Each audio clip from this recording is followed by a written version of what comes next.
pissing hot. Athletes and the drug tests they hate. What's up, folks? This is Justin Garcia, a.k.a. Master Chim, and I'm here with the white piss. White boy Patrick Kelly. What's up? And welcome to another episode White of hot piss. White hot piss. Welcome to another episode of the Pressure Project. ThePressureProject.com is our website. Info@ThePressureProject.com is our contact email. For what it's worth, whenever I think of your episode's nickname, I do it on the spot every time. I never prepare it. So Good. It's always like that weird stare, and then I just say some fucking weird stuff. Good. So today we're recording this episode right on the heels of the scandal of the UFC. Yes. And unfortunately, it is including or involving Anderson Silva and Nick Diaz. I say unfortunately because, you know, they're both at the twilight, the last leg of the race. They're nearing the end of the road, I would say. Nick Diaz may not agree. But, you know, it's sort of like you don't want legacies tarnished by this. And, Yeah. you know, it's fucked up. So Anderson Silva, he tested positive, and we'll get into the way this timeline works. Yeah. But he tested positive in an out-of-competition drug test about a month ago for drostanolone, which is known as Masteron in the gyms. And, Understood. And allegedly. And androstane. Androstane I have never even heard of. I researched it, and it's a pre-hormone. You know, it's the thing that sort of is supposed to elicit a natural testosterone production. Okay. Or at least that's what I read in some random forum about 10 minutes ago. Cool. By some dude that I have no idea. So whatever. They're both banned sounds good substances. to me. Right. So we know that Anderson Silva broke his leg, similar to the way you did. His leggy. His leggy. Yeah. I broke my leggy. He didn't need a plate, so his was a little bit less severe. Let him know, Pat. It was. He wasn't at Pat level. No. But you ain't using no steroids, right? I didn't use any steroids. No goddamn steroids. Sometimes we're in the gym, and I wish you would use some fucking steroids. I was waiting for it. I was like, he's going to say it. I've been waiting for it myself. Just lift the damn thing. Yeah, I agree. No, but Anderson Silva's his leg injury, his leggy injury, I broke my leggy. Was less severe than Pat's. How long of a recovery did you have? I was walking within 5 weeks, and training again. Like I started training as soon as I could walk. I was just doing drills. I would say full rolling. It was probably like 2.5 months. So, from the date of the injury. Yeah. So 2.5 months from date of injury, you were rolling. I was still going like. I wasn't wasn't going from like, the feet, but right. I was actually like letting people not do controlled movements. So how about sparring? Sparring, that was probably 4 months. About 4 months from the injury. Yeah. 4 months from the injury, you were sparring. Yeah. And kicking with the leg? Kicking with the leg, everything was fine. Right. So explain for the listeners, because this is important because it adds context. Yeah. To what's going on here. So explain to them what happened to your leg. So my leg. Briefly. Yeah. My leg. Injury. Sure. It was a fib break, or the you tibia. You just refuse to say tibia and fibula. Tibia and fibula break. It was a comminuted fracture. So will you stop talking shop? Okay. And just tell them my what the fuck fucking happened leg to your broke. leg. My shin and the bone next to my shin broke. Thank you. It broke, and it broke very badly to the point where I needed a rod placed through the top of my knee all the way down my entire leg, and then a plate on the bone on the side that was there to maintain it. Right. So your leg was like all floppy. Yeah, my leg was the floppy sock leg. Right. It was just above my ankle, which was good. That mean I could heal. They told me I wasn't going to walk again, and if I did walk, it would be permanently with a limp and a cane. I think there's like they teach you that in med school. Yeah. Where they're like, look, the first thing you do, you tell them they'll never walk again. Yeah. That's then what you said. immediately become an inspirational story. Pretty much. And they're like, you're never going to train gravy again. from there. Yeah, they said, you're never going to train again. Don't worry. I was like, okay. I just ignored them. They also were like, you have 2 broken ribs. I was like, yeah, I do. Those are a long time. Those were like 2 weeks ago. What are you talking about? Leave me alone. So, all right. So, getting back to now, Yeah. what happened to Anderson Silva's leg? The same thing, but his didn't require the plate. They just put the rod in, but the same exact break. Right. Except the fact I think his fibula was okay. Right. Fibula. So, Anderson Silva is 39 years old. Yeah.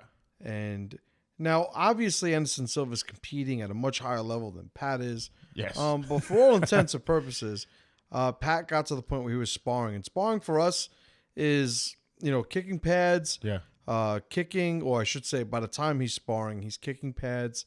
He's kicking other people in the, in during rounds live with shin guards on. And he, excuse me, he's kicking, their legs. He's kicking their arms. So he's basically doing the same thing Anderson Silva's doing. Yeah. The agility. Pat's moving around as much as his slow I'd ask him to move around. I got my athleticism, my white athleticism. So Yeah. he is as far as what Anderson Silva had gone through, he went through something that Pat went through. Yeah. Pat wasn't on anything. But all that being said, I don't have a problem with Anderson Silva going through it and using, something to help him through. And here's the difference between the two of them. So somebody will look at Pat's story and say, look, he didn't need it. He didn't need to do it. Anderson Silva is also 39 years old.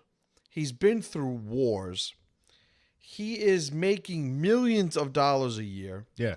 He has, what does he have, like 5, 6 kids? Yeah. Like at least 6.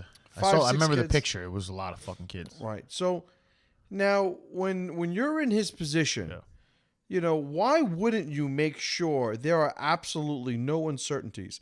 Because 4 months you were sparring, Yeah. but you didn't have the pressure to compete in the UFC in 4 months. I probably could have been sparring earlier. There was things that I was just like, I was doing other shit, training But there was different no ways. pressure No. like there was with Anderson Silva.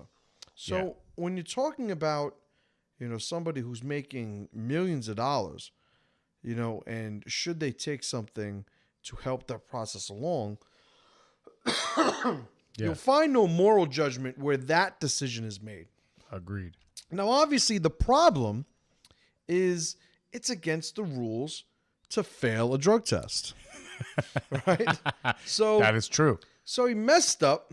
You Messed up. You messed up. Little Jim Rohn. Yep. He 100%. messed up by failing the drug test. But he failed the drug test. Let's deal with this right now. He failed it almost a month before he fought. Correct. And it was an out-of-competition drug test that they did not receive the results from until the week after the fight. So, Of course. so the two cases where this has come up recently Yeah. was Anderson Silva failing the, for the drug test for steroids, Yeah. and also John Jones failing for coke. Yes. And the coke, Cocaine's a hell well, I of a shouldn't drug. say he didn't fail. Oh. He tested positive for coke Okay. or like coke metabolites or something like Sure. that. It's like Diet Coke. Yeah. Cocaine's a hell of a drug. Right. So the whole thing is, why is it? And John Jones's case was also weeks, if not a month before the fight. Why is it they were still able to fight? Well, I think in John Jones' case, coke isn't illegal. Something like it wasn't I don't, part of the. yeah, I don't think it's a banned substance. It's a niche. But Niche, niche. that's from Borat or Bruno, one of the. One of those fucking Yeah, movies. but yeah, it's not. It's frowned upon, I guess. That's what they say. Niche. That's awesome. So, so It was frowned upon. right. So he wouldn't have been prevented from competing anyway. But when you talk about it didn't even come out. But you can't do coke. Like you can't. You could snort coke and then get in the Yeah, cage. right. I didn't know that shit. Right, absolutely. So it did. The news of the test results didn't come out until after the fight. Yeah. Anderson Silva versus Nick Diaz, the return of the Spider, Anderson the Spider Silva. Like this is another huge fight for the UFC. The tests don't come out until the week after. Yeah. So I mean, put it this way: the UFC is a business. Yep. Dana White, I'm one of the people that thinks Dana White is a genius. Dana He's White, fucking good. say what you want about him. Like, he brought it from there to here. Yeah. You know, like, you got to just look at the, at the results. A lot of people similarly in Brazilian Jiu-Jitsu cannot stand Rorion Gracie, Okay. Elio Gracie's eldest son. Well, say what you want about the guy. The guy, if it wasn't for him, you wouldn't be doing jiu-jitsu. Nobody would know what jiu-jitsu is. I don't care what anybody says. Yeah, 100%. So when we're talking about Anderson Silva, now he failed the drug test, and what starts to make matters worse, it's like, all right, you failed the drug test, you fucked up, but he had this quote, right? And this quote was after John Jones, right, failing the coke thing. No, this was just a random quote. They didn't put a timeline on it. Oh, okay. What he said to John Jones was, all the people are watching. You're loved by everybody. You need to change everything. That's what he said to him recently. Right. This was something separately from that. And what he meant by that was how he took the test. Yeah. He was you got to change your attitude. You can stop doing drugs. Fake dick, like for the fucking thing. The piss contest. He said fake dick. You need a fake dickie. To do the pee-pee. I need a fake dickie, do the pee-pee. That's funny. When you take the testy for the cookie.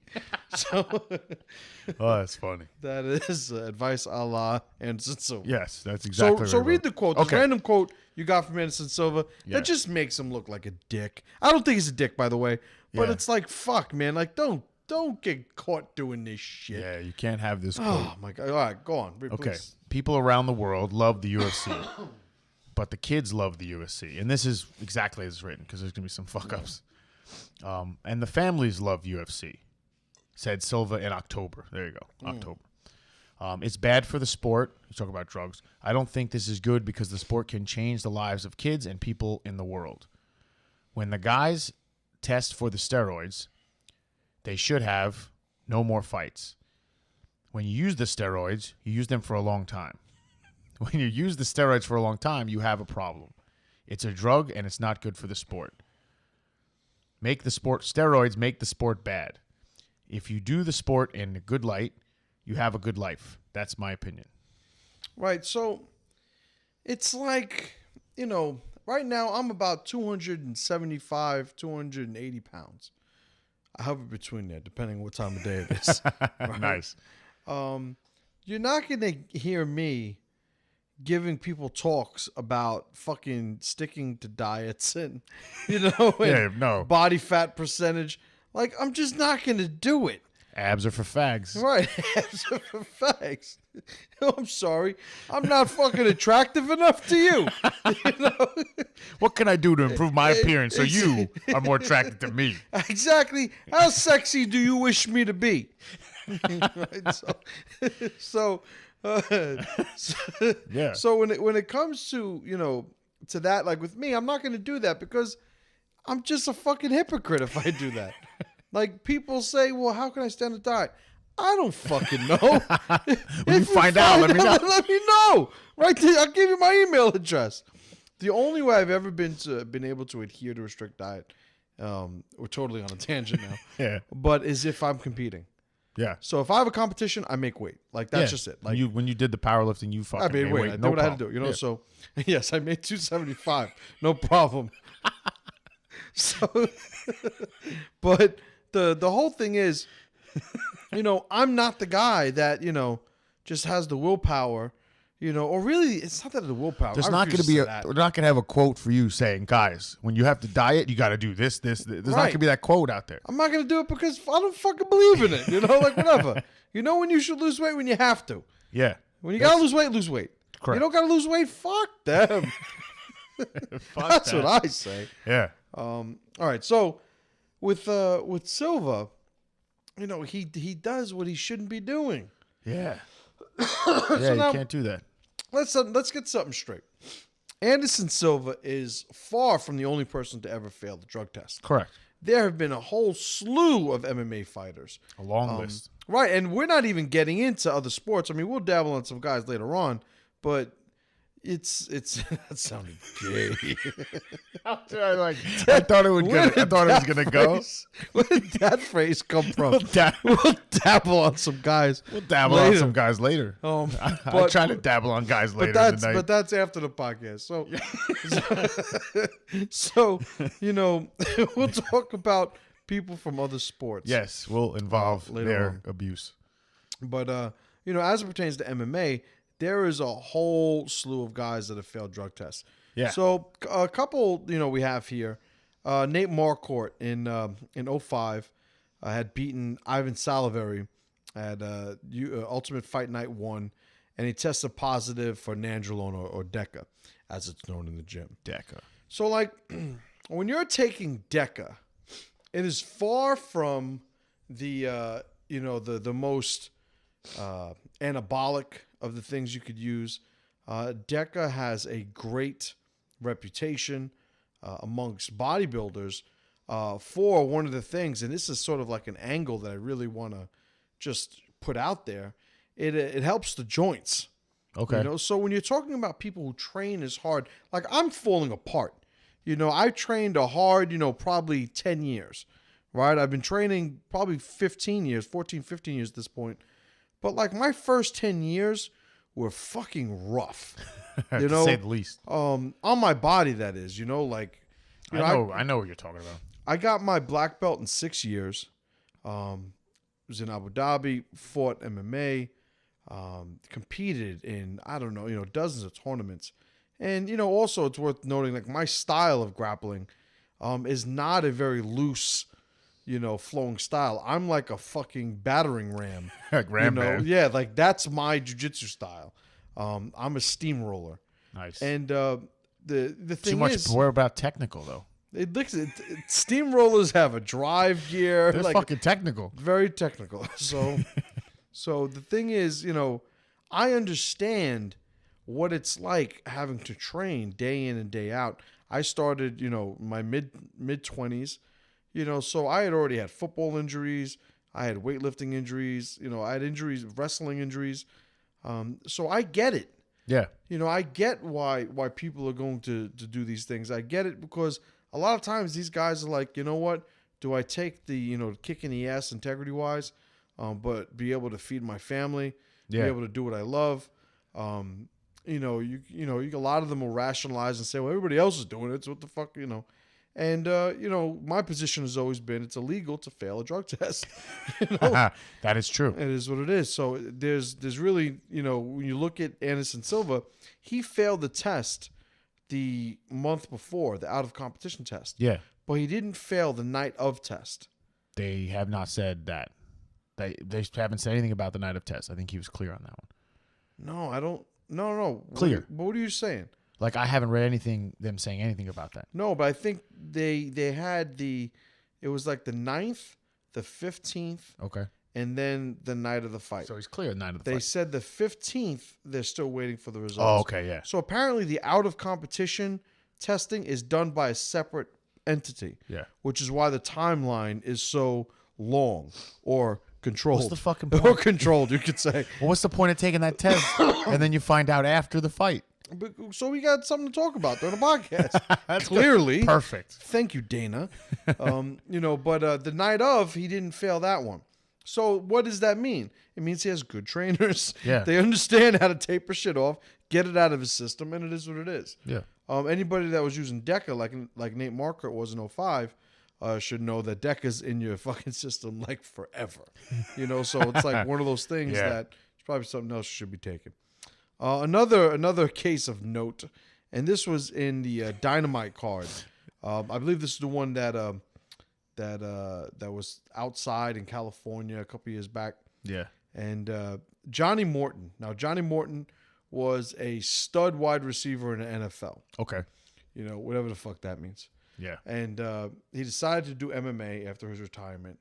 And obviously the dude's a fucking athlete. He's a physical specimen. Racism. Johnny Morton, isn't he fucking Irish? He's Native American. So Johnny Morton made his debut after his NFL career. He's on this televised, I think it was a pay-per-view. Yeah. Why? Because he's a former NFL player. Sure. and he fought some dude, Bernard Acker, and Bernard Acker knocked him the fuck out. Yeah. In 38 seconds. There was a lot going on. The Johnny Morton ran across the cage or the ring actually and was just doing the double punch fucking going nuts. Like Street Fighter? Yeah. Like pushing the buttons real fast. He was mashing. He got a came out takedown. doing When they mash. got back up, he was trying and then Yeah, he got fucking He got- knocked he the got- fuck out. It was fucking he got pretty, put on a stretcher. They pretty said. bad or good. However you want to It look was at awesome. It was awesome. So he wound up testing positive for an unspecified anabolic steroid. So now Okay. what the fuck does that mean? I don't Well, know. I'll tell you. His test came back, right? His urine test. And he had a very elevated testosterone ratio. So the average for an athlete, not for a person, they made sure to denote athlete. Yes. The average for an athlete is a 6. 6. Right, so six, the- one digit. Right, 6. The number Right, 6. 6, one after 5. Yes. So Johnny Morton's Siete. ratio was 83.9. Ocho siete. It's like, Johnny, did you even give a fuck about the test? Like, Would that be ocho tres? yeah, right. So you work on it with your lady. I just wanted So Johnny Morton, 83.9. yeah, like he was creating muscles as he was talking, is what he had said. the strength of 10 men. And he still got knocked the fuck out in 38 seconds. Yeah. But now, getting into the mind of Johnny Morton, like, why is he, taking fucking steroids? Why is he fucking juiced out of his fucking mind? Out of his mind. Yeah, why? Because he was like, I think 40 years old, Okay. and he was an NFL star making an MMA debut on pay-per-view. So he was fucking- like, I yeah. don't give a fuck. I'm not losing this fight. And still fucking lost the fight. His test was so high when he got knocked out, some of the blood fell off his mouth, hit a woman, she pregnant. She became pregnant. She became pregnant right then, instantly. So you have, it's worth noting that some of these guys that are fucking athletes that are on shit, it doesn't mean they're going to win fucking fights. It doesn't. Now, does it help? Well, of course it helps, or else it wouldn't be taken. But how it helps, I think, is of note. It's a worthy conversation. Yeah, of that list, a lot of them were losses. Right. And know? we had this whole list of people, and we Yeah. just narrowed it down to a couple of talking points. Yeah, a lot of them were losses. A lot of the ones that were, using something for cutting, shit like that, like they lost. Right. Lieben lost. Right. Lieben, Bonner lost his rematch with Forrest Griffin. He lost both the ones he got popped for. Yeah, so Yeah. there you go. Silva too. He got fucking. That was his Yeah. last fight. He was like, "Fuck it, I don't give a fuck." Yeah. He went crazy. Who, Tim Sylvia? No, Stephen Bonner against Anderson Silva. Oh, against Anderson. Okay. Yeah. Right. So, not everybody who's on something, is guaranteed to win, No. to any extent. And this is the argument you hear with all sports. Like, with the whole baseball thing went down with Barry Bonds or Okay. McGuire and Sosa. Yeah. Like, somebody was saying, or a common perspective was, what? It's not like you can just give somebody steroids and they're going to hit home runs out of the park every fucking game. True. It just doesn't happen. Take somebody with a home run swing, put him on some shit, he's going Yeah. to become a better version of He himself. can hit better home runs. Right. So, Yeah. another case I wanted to talk about was Dennis Hallman. Now, Dennis Hallman, old school, pioneer, veteran of MMA, very respectable fighter. Yeah. Got in trouble with the banana hammock thing. Do you remember that? Right. He did get in trouble because he was a little too risque. Recently, but now he's whatever. Right. But in 07, Yeah. he tested positive for the Masteron, just like Anderson Silva did, and Nangelo Deca. And he had an interesting quote after he got popped. Now, a lot of the guys, admittedly, they say, I don't know. I was, yeah. I remember eating a sandwich in his deli I'd never been to before. I was going down to my wife, and I got Yeah, one magic day- powers. So that was a race walker. Oh, okay. That actually happened. An Olympic level race walker, because race walking is an Olympic sport, folks. Definitely. He got popped for steroids. And when asked why, he said he had rigorously performed for 4 hours oral sex on his wife while she was Cunnilingus. pregnant. Oh, that's right. While she was pregnant, and that manipulated the hormones in his body. Yeah, he's like Superman. So you got guys like that, and then you got guys like Dennis Holman. So let me read Dennis Holman's quote. Why don't you read it? Go ahead. All right. I took steroids to help my neck heal after I had a discectomy on my C5, 6, and 7. That's fucked up. Those are not ones you want to be operated on. I wasn't taking them to get huge or strong, just to heal faster. I honestly think that taking steroids is counterproductive for MMA. They do not improve how you punch or how good you are at subs. They actually hurt your cardio, which is the biggest factor in MMA. That being said, I made the decision to take steroids, even though I believe, in my circumstance, they should be allowed for healing injuries. Looking back, it was a good thing getting suspended. It showed me that I didn't have to fight every time a fight came up. I had fought unprepared and unhealthy many times in my career. The year break showed me that there'll be other fights. It kind of made me grow up a little bit as a fighter. Right. So here you have Dennis Holman, very successful fighter, beat Matt Hughes twice. Correct. And, like, that's something to be said. Yeah, he's not a fucking... Right. He's good. He's a very good fighter. And you know, he's somebody who makes his career doing this. He winds up having surgery, obviously from injuries / deterioration that he experienced from his career, from MMA and his training. And neck surgery, that's some fucked up surgery. It can go bad fast. Yeah. And after that, what did he do? He went on a cycle to regain his strength to be able to compete again. If you know Dennis Holman's story, Dennis Holman's a submission guy. He's not somebody that just punches holes through people's faces. Yeah. And like, I agree with them wholeheartedly. I mean, I think it's worth being said, and we had a whole episode on this. But I think every athlete should be able to use whatever the hell they want. I think that it should be completely sort of unregulated in terms of what PEDs people are allowed to use. Because I think you're never going to stop it. You create the black market. You create the facade of morality over something where it shouldn't even apply. True. Yeah, 100%. The people who want to call themselves the purists, it's like, you know, with baseball, you get these fucking guys all the time, right? The holy grail, the stat book of fucking baseball. These days, these guys are cheating. It's not the same. They shouldn't count their home runs in the like. All right, are you going to remove the new cleats that they have nowadays? Are you going to remove the strength and conditioning equipment that they use nowadays? Are you going to remove the natural progression of the athlete that we're obviously experiencing today? Are you going to remove the protein supplements? Are you going to remove the therapy modalities? Yeah. Are you going to remove everything that makes doing a sport now better than doing it 50 years ago? Yeah. Are you going to remove the tendon? Right. Oh, you couldn't know they had the tendon back They had then.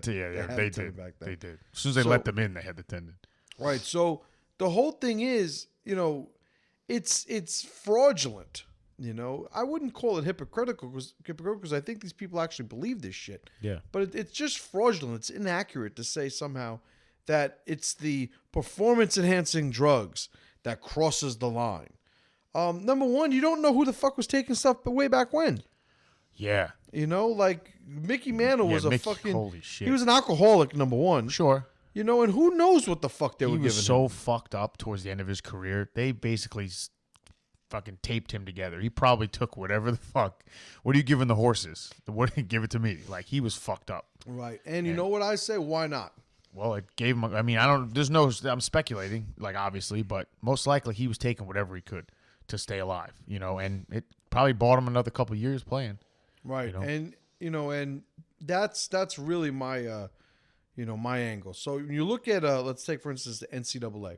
Okay. You have these teenagers / young adults who are making universities millions, tens of millions of dollars in their productivity in the, the athletic department, the sport, the brand of these universities. Everybody knows,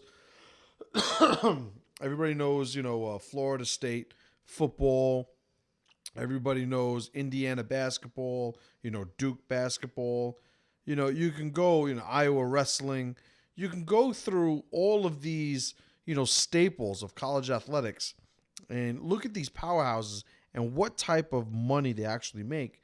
And then you look at the NCAA rules that these kids aren't allowed to make any money. Yeah. So some of these kids never make it to the NBA, so the quick response is, oh, once they get to the pro league, whether it's NBA, NFL, Major League Baseball, whatever the case is, they'll be making, multi-million-dollar contracts, and not everybody does that. Yeah. Right? So therein lies this hypocrisy, right? Now, similarly, I'll say the drug testing in sports also gives this facade of innocence, this facade of purity, when it's just bullshit. Yeah. Do I think, I played NCAA sports. I played 1 year Division III football, right? Hardly fucking playing at Florida State. But, do I think that there are violations for kids that are fucking starving, in college? Yeah. There's that. And you know what? There should be under those circumstances.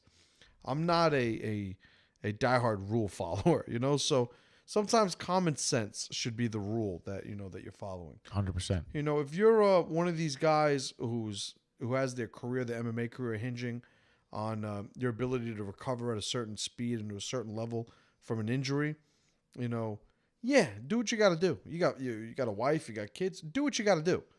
What is it illegal to do? Not take anything. It's to fail a test. Fail a test, you fucked up. Yep. 100%. 100% you fucked up. So, all right. So let's, in other sports, you see these drugs that have really fucked people up. Yeah. Right? So you look at Mark McGuire, Sammy Sosa, who is now a white woman, I believe. Yeah. He had the surgery. He's like him and Bruce Jenner are girlfriends now. They're going to have a condo somewhere. Well, isn't he like a white guy now? I don't know. Is he? Have you seen a picture of Sammy Sosa lately? Not recently. Look up Sammy Sosa. You're going to fucking freak out. Oh, man. So when you look at Barry Bonds, Sammy Sosa, Mark McGuire, you're not looking at people who are dying of fucking steroid abuse. You're not looking at people who are in and out of rehab centers, because of the fact that you use steroids. You're not looking at people who are physically falling apart. Yeah, he's turning into a white man. Yeah, he looks white. I don't know what the fuck's going on with him. That's crazy. I think he's bleaching his skin. Sammy Sosa. Show that to the camera. Oh, you know what? Let's do the magic. Want to do the magic? Yeah, you can do the magic. You do the magic. Sammy Sosa, you ready? I'm hiding Sammy Sosa in my armpit. Look. So Sammy Sosa is slowly becoming a white woman. All right, so Sammy Sosa, get over here. Put him back in my armpit. All right. So Sammy Sosa's losing his fucking mind. So now when we're talking about what types of infractions are happening during these sports, or during these these cases, there are two main categories.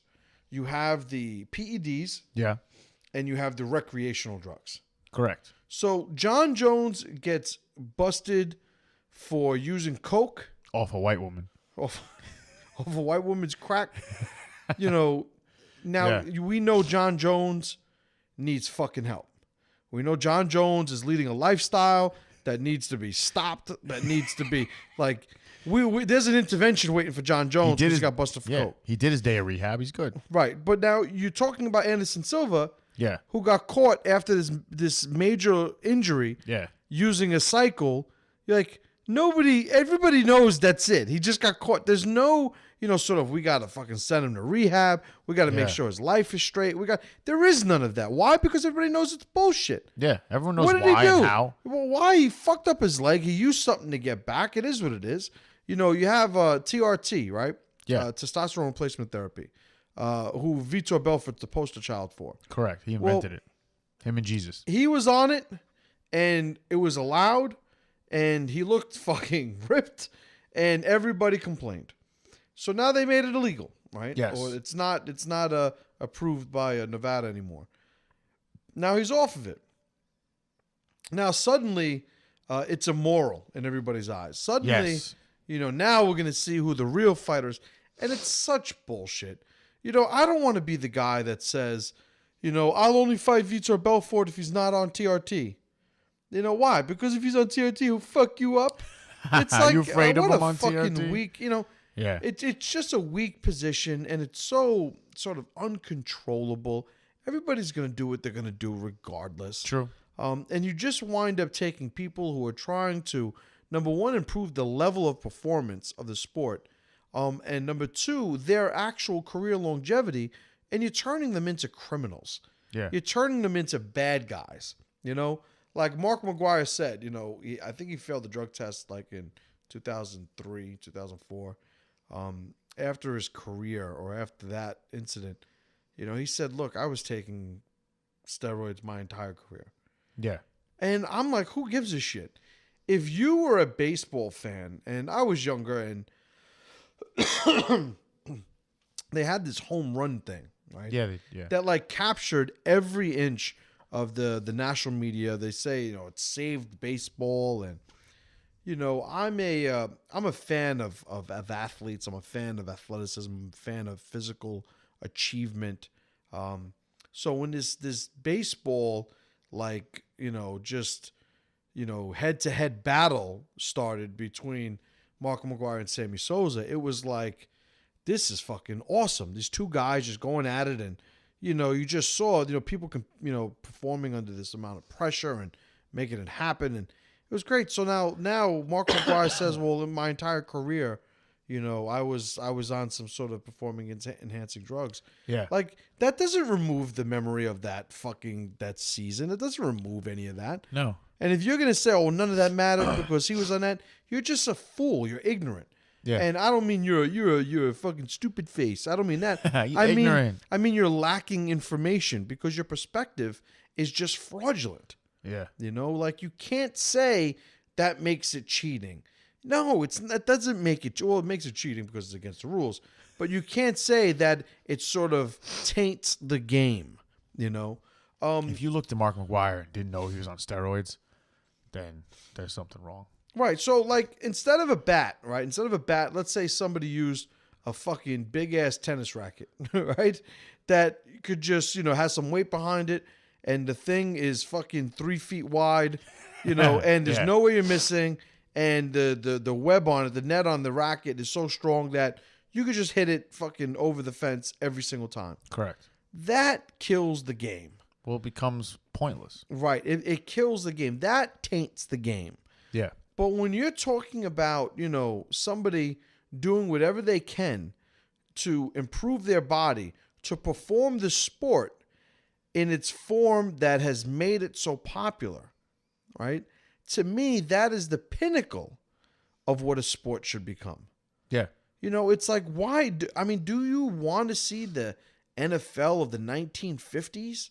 With these slow-ass fucking dudes running around, dragging each other to the floor. And, like, is that Tickling. what you want? Like, Yeah, no. I don't want that. If I see a guy making $2, $3, $4, $10 million a year, I want him to look like a fucking Avenger.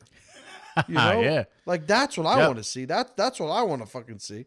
But, but you have these people who are just so sort of they're so married to these nonsensical positions.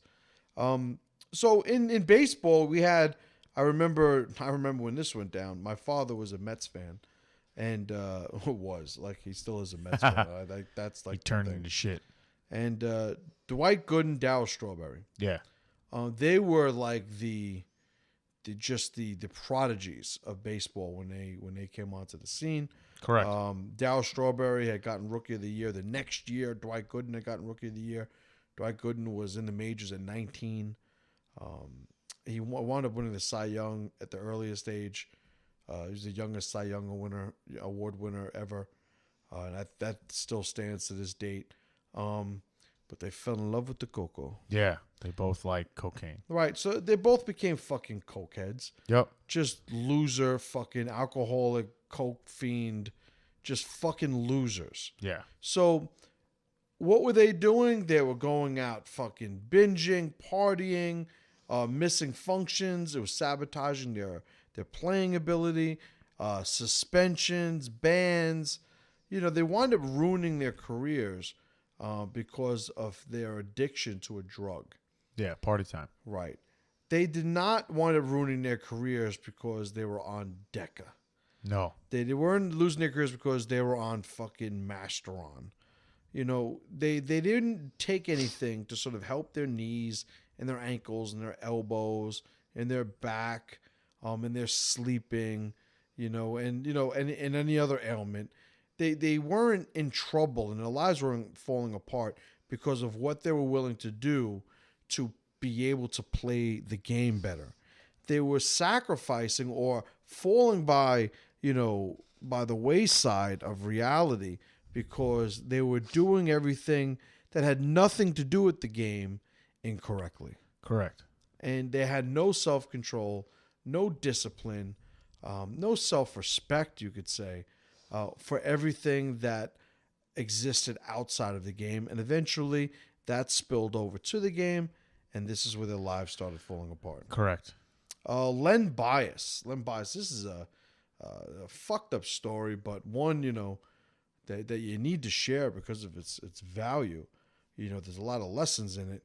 Len Bias was a basketball star in college. I believe he was a star at Maryland University, and apparently was said to be the next coming of Michael Jordan.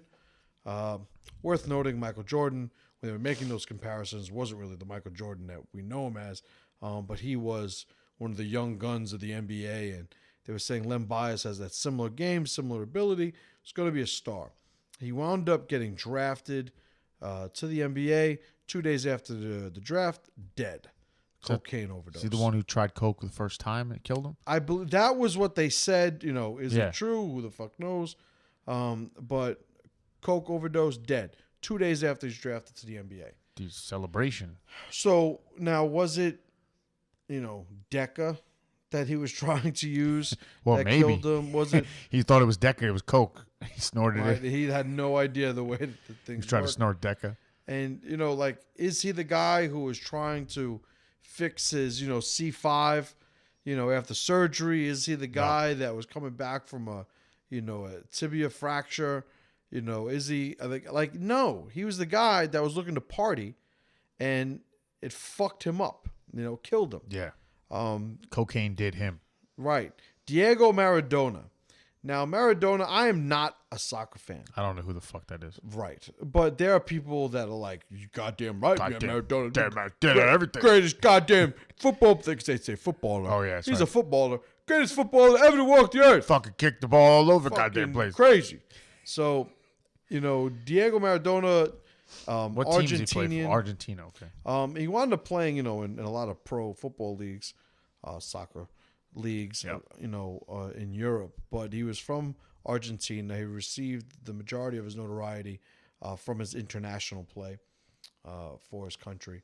But he was also somebody whose entire career was marred with coke and alcohol, abuse. Okay. So, the story usually goes, and this is the case with Maradona, it's like he was so good. Imagine if that didn't happen to him, how good he could have been. Maybe coke had made him play better. So, but this is the commentary on that. It's imagine, I'm not pointing to my phone for you to look at or anything.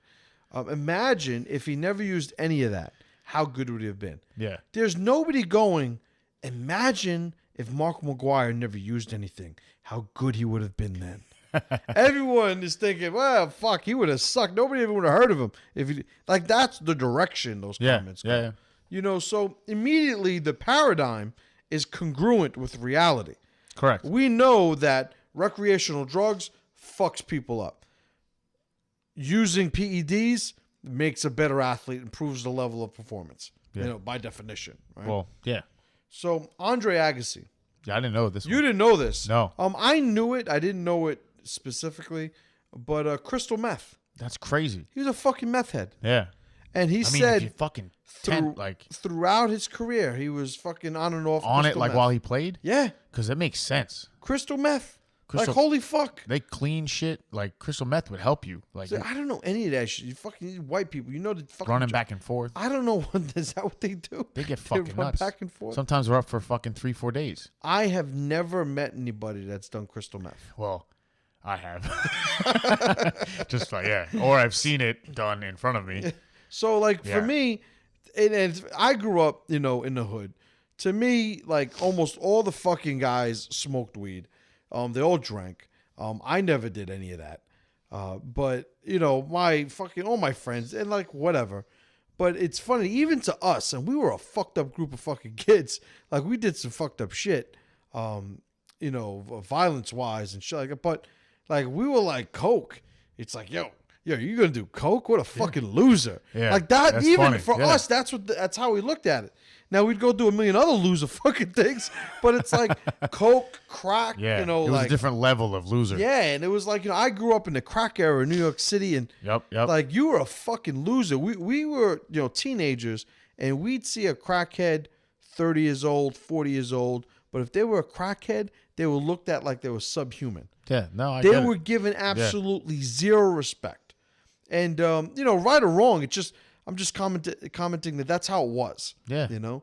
So again, there's a difference in the way that these things are portrayed, and how they play out with these individuals. Yeah. Right? So another guy, Ricky Williams. Now, Ricky Williams was a running back for Texas University and won the Heisman. Incredible college running back, winds up getting drafted to the NFL and just starts failing drug tests. Why? Because he's a pothead. Okay. So here's the thing now.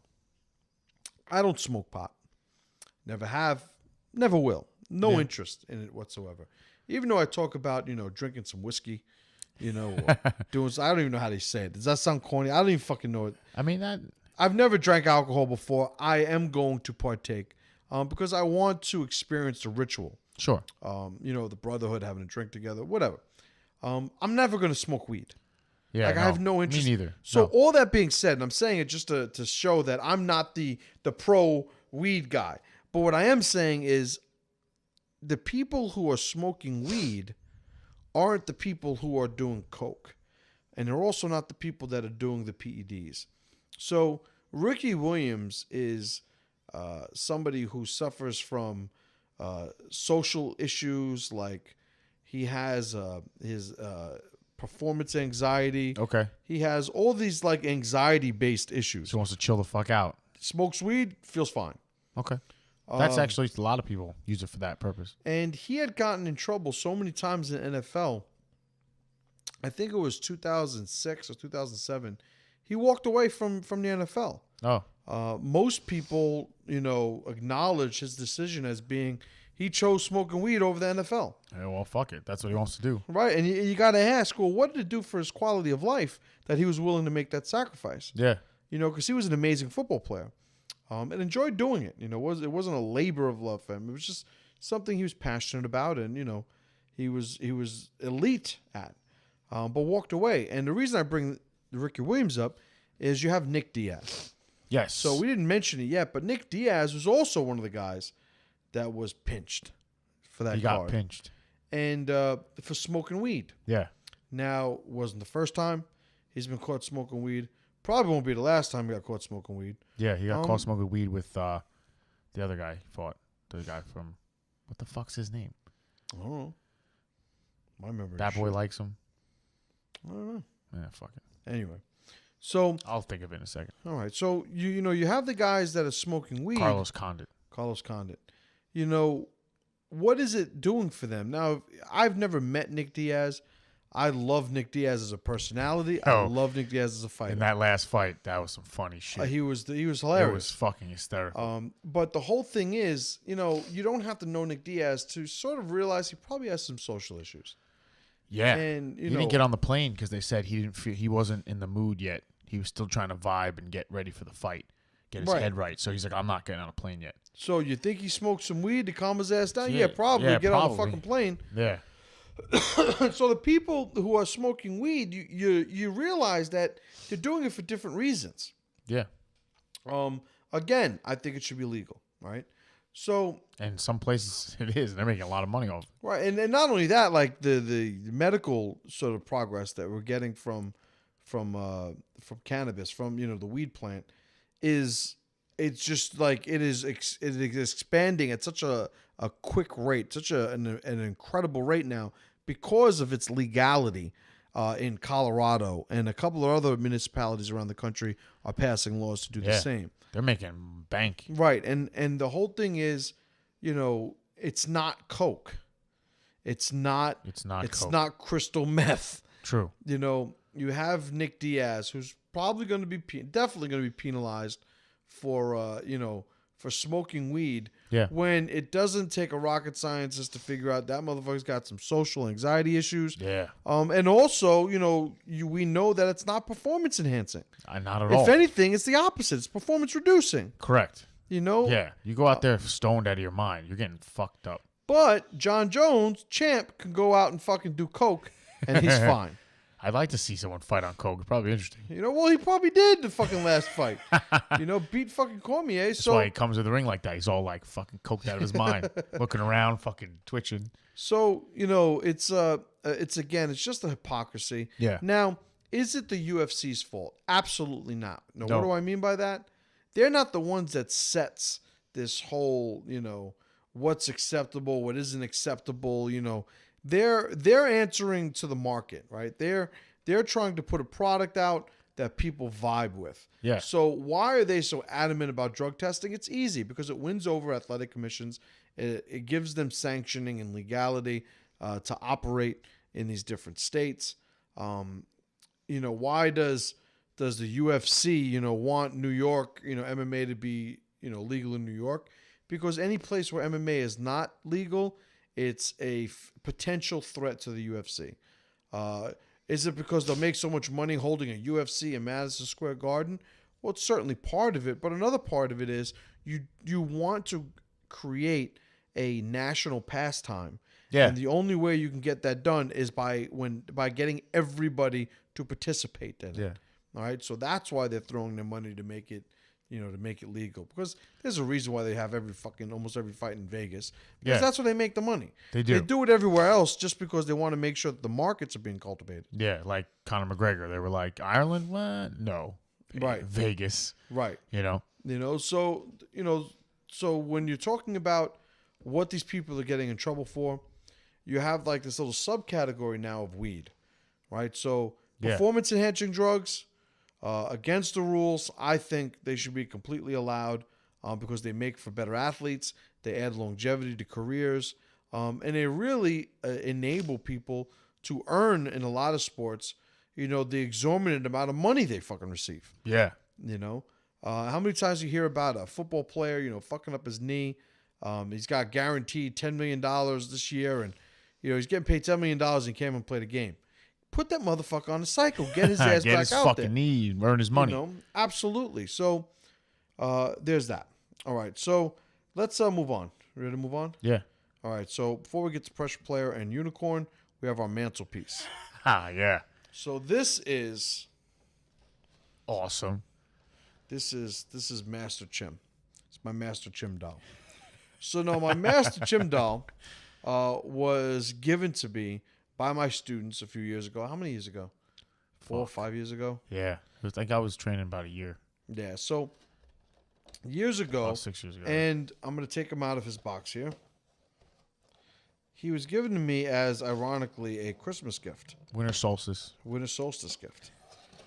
And when he was given to me, it's like one of those things where, when people take time out to, to show me some love and, to show me that they're thinking about me and that, they're expressing gratitude for anything I may have done for them. Like, all that shit matters to me, So when I got this, I was touched. And that's pretty awesome. It's pretty cool. And I'm going to get up into the camera with this in a sec. But before I do, it's basically they ordered it from some site. Yeah. That isn't paying me, so I'm not saying it. But they got my gi, my belt. They got the Jungle Gym logo. I'll tell you in a second. They got my bald head, my goatee, my eyebrow, my raised eyebrow. They gave me a nose that's like out of fucking Rome or something. But you got the Jungle Gym thing on the back. You have a sword that falls out, which is kind of accurate because of my elbow problems. My grip endurance really isn't what it used to be. Where's the button? It's on the back. Just push it.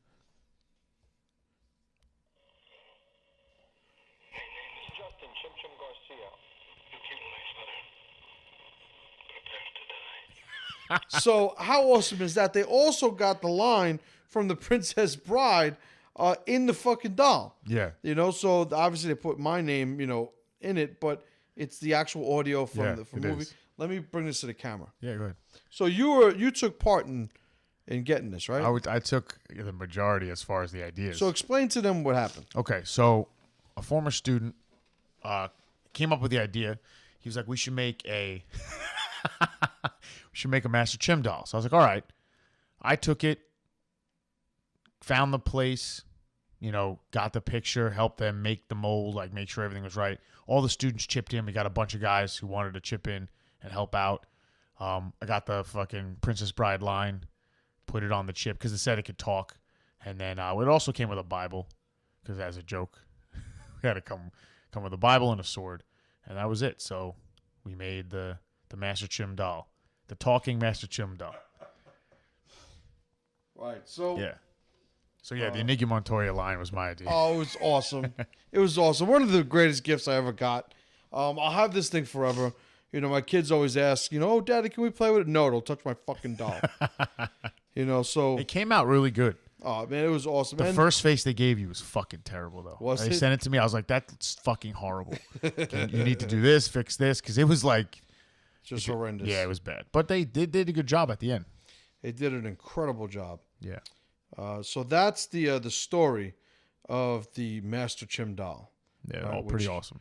which I love. See if you think you'll sit down in the box. What do you think? What do you mean, sit on the box? Yeah. What do you think? You could do that? Yeah, he'll do that. So, all right. Something. It's just like me. I get, I like to take naps. So, Want me to fix him? Horse stance. horse stance. Look, he's already more flexible than I am. So, we're gonna perfect. Check him out, like a fucking cowboy. Get it, killer. So, the pressure player for this episode, Yeah. Nick Diaz. Now, why Nick Diaz? Why Nick Diaz? I don't fucking know. It's a typo. No. Why Nick Diaz? Because Nick Diaz, it's like fuck everybody. He doesn't give a fuck. I don't give a fuck. Nope. Fights the way he wants to fight. Talks, says what he wants to say. He laid down in the middle of the ring. Oh, he laid down in the middle of the fucking ring against Anderson Silva. He's like, yo, we gonna fuck or what? He's gonna lay down right here. He is a boss. He marches to the beat of his own fucking drum, and he will not be swayed. He's out of his fucking He mind. doesn't care if it's Dana White, the Fertitas. Like he'll play ball when he's there in front of them, but but like if he decides at any point that he wants to do something else, he's gonna do something else. Yeah. And that's why he's a boss. So he got caught for smoking weed. I do not think weed should be against the rules, especially because it's not performance enhancing. It's not. And they say performance enhancing / illegal. Right. Like well, when that's they the list- caveat yeah. to include weed. But the whole thing is now you have Cocaine's legal. what? It's I'm not. like, no, it's not. I'm like, huh? So Yeah, doesn't make any sense. so when you have the legality sort of in flux in different parts of the country, it's like, okay, so now weed is going to be legal. And mind you, I do not smoke weed. I fucking hate the smell. Like I can't fucking be bothered with Yeah. it. Right? So when you have the legality in flux and slowly states are starting to legalize it, are you now going to be the hypocrite and say, all these states are making it legal, we're still not going to make it legal though because we're against it. You just got to fight in Colorado. But when that's exactly the point that they're arguing against when it comes to MMA being legal in New York. Exactly right. So it's like every other state has MMA that's legal. It not being legal here is ridiculous. Well, it's the same argument for weed when you start looking at how weed's being treated by, correct. different localities around the country, So that's why Nick Diaz is a pressure player because he does what the fuck he wants. Yeah, he doesn't give a fuck. An incredible fighter. He's had some incredible wins. Yeah, he fucking fights. Right, but he's the guy that he's not kicking somebody's head off, but you're not breaking him. No. He has an incredible ground game. His boxing, he has a style that he and his brother pretty much brought to MMA, and a lot of those body types now try to emulate. Like they're the model for that. Yeah. But an incredible career, an incredible fighter. Correct. And made $500,000 his last fight. Not bad at all. Good They're going for to him. fine him and do some bullshit, but I don't think he gives a fuck. Yeah, he doesn't give a fuck. No, he doesn't care. So the unicorn for this episode. Correct. The unicorn, unfortunately, we may have some of our power players fall in this category. And I say this almost with a sympathetic tone. Yeah. But the unicorn for this episode are fans of sports who are against PEDs. Yeah. People that say, well, I'm anti-steroid. And I say, well, what about a bronchodilator? That be okay? A little clenbuterol? Well, what does that mean? Well, it allows me to, I take it, it raises my heart rate, makes me a little bit more thermogenic, allows me to cut weight, allows me to breathe a little bit more effectively. Can I use that? No, that's illegal. That's like a steroid. No, actually, it has nothing to do with what a steroid does. But you're not going to want me to take it. Yeah. Right? What about Lasix? How about a little Lasix so I can make weight? What is it? Is it a steroid? Does it make you strong? No. I actually take it and allows me to keep pissing until my fucking kidneys are about to shut down. And I'm able to cut weight and make a weight class that I probably wouldn't have to do if I had to rely on hot baths and or saunas. No, that's bad. You shouldn't be able to take anything to help you lose weight like that. That's unhealthy and whatever. What about dandelion root? I was just going to say dandelion root. Dandelion root. I pick up a dandelion, I take the root, I eat it, helps me do the same fucking thing. Maybe not as severe, but helps me do the same thing. Well, that's okay. Also, now we're talking about the severity of the help, right? Yeah. So you understand that there's such a gray area that you can create when it comes to performance-enhancing drugs. I think the only logical thing you could do is allow all of them. Now, it's so funny, like when we talk about, why do I do this to myself? But the tangent, man. We talk about morality and atheism, right? Well, if there's no God, what's morality to you? How do you decide morality? Why don't you just kill everybody? Why aren't you just kill babies? This nihilist who doesn't care about anybody? Yeah. And it's like, wait a minute. Are you telling me that because you believe in God, that's the only reason you're not doing all that shit? It's like as soon as you find out none of those things are real, you're going all crazy ISIS on fucking everybody? We believe in nothing, Lebowski. Right. So the whole thing is, when it comes to the PEDs, either you're using them and getting the benefits, improving the sport, or you're not using them and undermining your ability to be the best athlete you could be. Well, I really think the people who are against it or think they're against it, they don't have a strong position. They've always been drilled into their heads that it's bad, don't do this, don't do that, And when it's abused and people fuck it up, they get hurt. When they do it correctly, it's like they just have the benefits. Name somebody who's abused and like the hurt. one in the program where he grabs the girl. He's like, you must stop leading me on. Right? It's so funny you brought that up because that's exactly what people think. But that's my point. That's my point. It's like, no, you're going to rape little college co-eds. Stop leading me on. Yeah, and then co-eds. Who calls them co-eds? I don't know. People would I was in college, girls walk by. Oh man, look at those fucking co-eds over there. It's like, who says that? That's in the movies. Anyway, but it's like they get a false sense of what's happening. And if they didn't, let's say they didn't make the test public, and all their favorite fighters, they would have no fucking idea who was using what, who did what.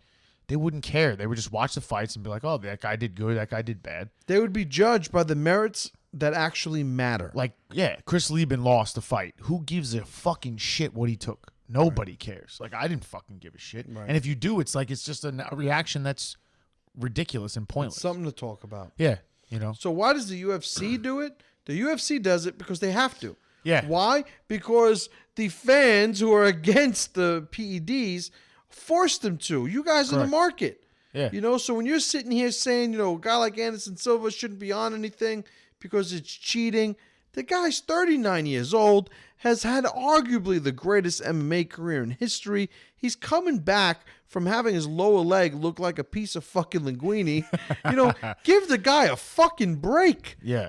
All of a sudden he's a piece of shit asshole because he was on something.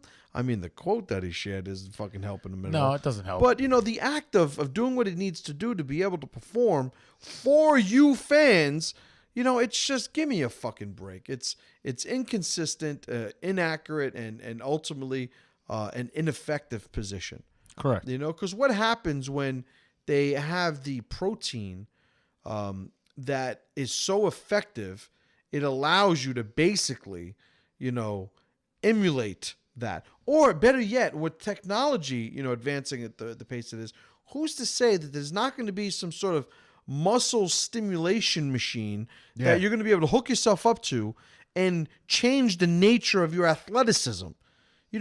Good luck, totally making this shit up in the sci-fi The film, nanomachines. but good luck trying to keep up with fucking science, when it comes to your morality. True. Eventually, what should we be telling our young athletes, to not go out and fucking do coke? But as it stands right now, Anderson Silva's the bad guy and fucking John Jones is the good guy. Yeah. John Jones, the fucking cokehead, is the good guy. Yeah. Anderson Silva, the guy who had the linguine leggy and he had to take what he had to take to fucking get back into the octagon, he's the immoral bad guy now. Correct. What about eye surgery? LASIK.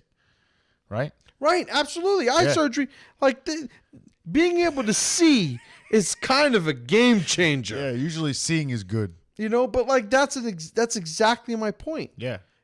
As technology improves, it is just going to get more powerful and eventually sort of unregulatable, right? Yeah. Fucking cyborg division. Cyborg division. Yeah. We have Chris Cyborg. Yes. And then all the people who are half robots. So let's a lot of stuff we went over. It's good. Good stuff. Good conversation. Yeah. I like Anderson Silva. I do too. I don't think he's the greatest of all time, but I would say he's No. definitely top 5.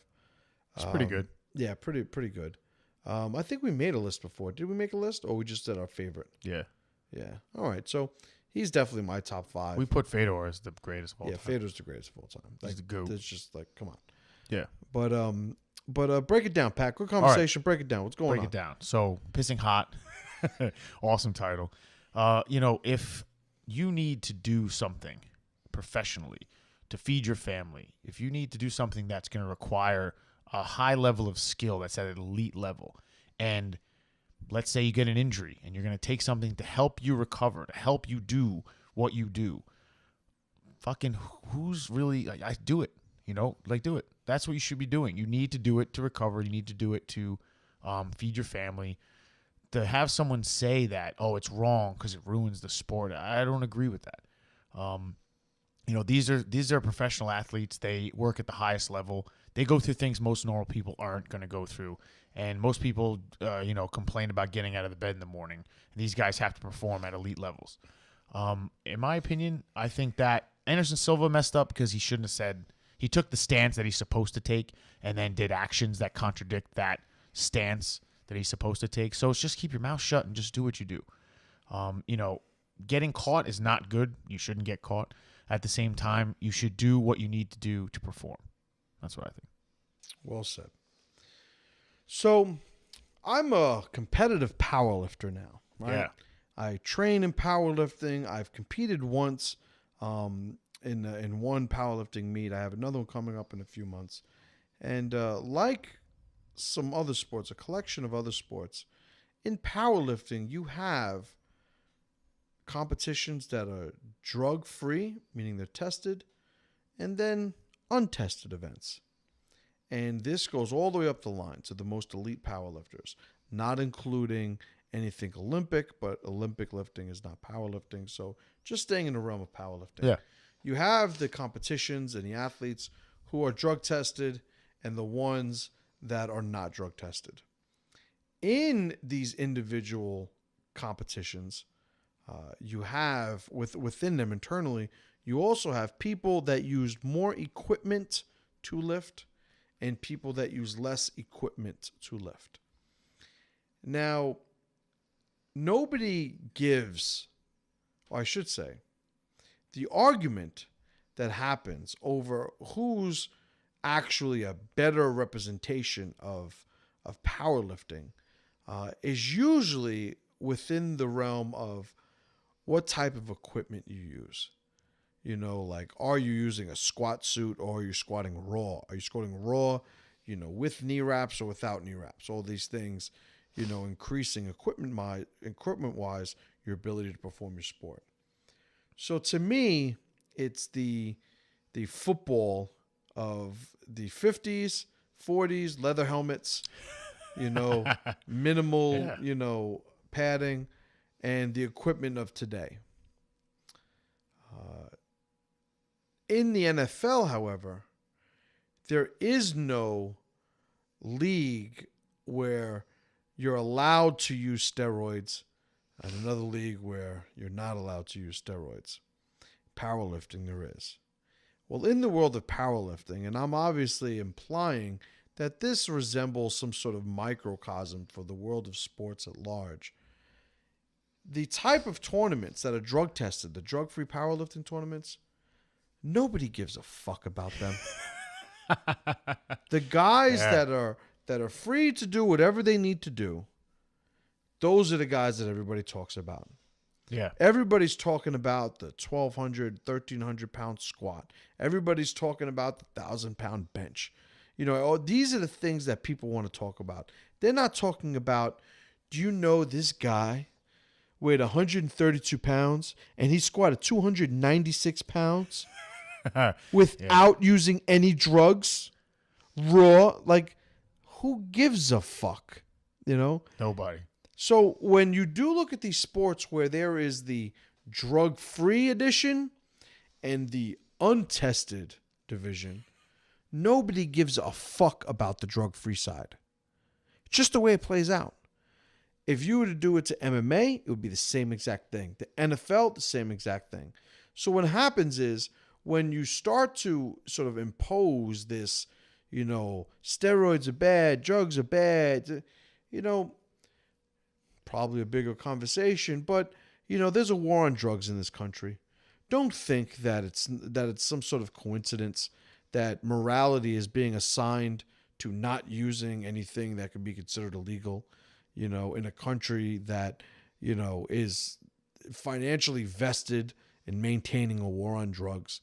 Like, understand that when you have a guy like Anderson Silva who is going on some shit, at 39 years old, after an incredible career, and breaking his leg, making it become a linguine leggy, to say somehow that he is now marred, he's tainted, his career, his legacy has been sabotaged. Like, ease up, hold the fucking presses. Anderson Silva is a Hall of Famer. He's one of the greatest fighters to ever enter the cage. And unfortunately, he failed the drug test and now has to deal with the backlash of that. But I, for one, don't give two fucks about, anything he or any other fighter takes, or any other athlete for that matter. All right? What do I care about? I care about John Jones not being a fucking cokehead. I care about fucking Andre Agassi apparently being a fucking meth head. Selling those Nikon cameras. He's like, fucking captures the look. Right? Like, those are the things I want to talk about. I want to talk about the wasted career of Dwight Gooden. Yeah. Because he loved the cocoa. Right? Or Dow Strawberry, who could have been one of the greatest, hitters in history. Before, after 30, pretty much done. Those are the guys I want to talk about. I don't want to talk about, it was, Barry Bonds, he was incredible, but they should have an asterisk by his name by all this. I don't want to talk about that. What he did was incredible and stands alone. Let's make lives better. Let's make sports better. Stop putting everything into one category. John Jones did coke, all right? No problem. Anderson Silva went on a cycle to come back from one of the more devastating leg injuries of recent years in UFC. All of a sudden, he's going to be a bad guy. Now, we're right at the onset of this, so we don't know where it's going to go, but I think it's going to be the same old song. Thank you, folks, for listening. This has been a very entertaining, interesting episode. We had some fun with this one, which is cool. Fun researching, fun having the episode, and we appreciate you guys spending the time with us. We look forward to recording the the next episode. This is episode 95. That is correct. We're 5 away from 100. Right? Yeah. We're going to do some special shit for 100. Yeah. I haven't nailed it down yet, but we'll discuss it later on. But I'm trying to bring a lot of forces together to make it happen. That sounds, I'm getting it. So we'll see. Cool. And We'll see. how do they find us? How do they find us? With a flashlight. Is that your subtle hint to say the website? Why don't you do it? No. You do it. Yeah, do it. You always do. All right, fine. info@thepressureproject.com is our email. I always start with the actual website. www.thepressureproject. Who says W? You don't say W. What do you say? You don't say it at all. Thepressureproject.com is our website. info@thepressureproject.com is our email address. Proper inflection, everything, all that. Not bad. Not bad for the crackheads. Not bad. But again, guys, we appreciate you. Keep the comments coming. We just did a Q&A episode with you guys, and hope you guys enjoyed that one. Keep the questions, comments, everything. All the feedback is very much appreciated, even the bad ones. Yeah, those are fun. Those are fun to read too. But go fuck yourself though. So great episode. We look forward to seeing you on the next one. And as always, brothers, pressure to power.